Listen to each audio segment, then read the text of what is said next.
Tesserino di Francesco Antonio Rocca, Imola Nuoto è alla postazione microfonica.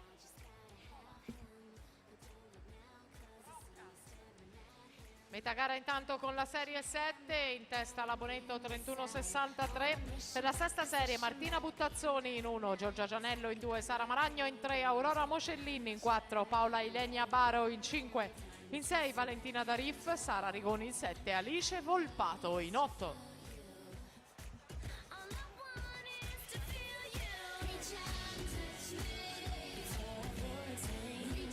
Ricordiamo che le modifiche eventuali alle formazioni di staffetta devono essere fatte entro le ore 15:45, quindi 15:45 il termine utile per comunicare eventuali modifiche alle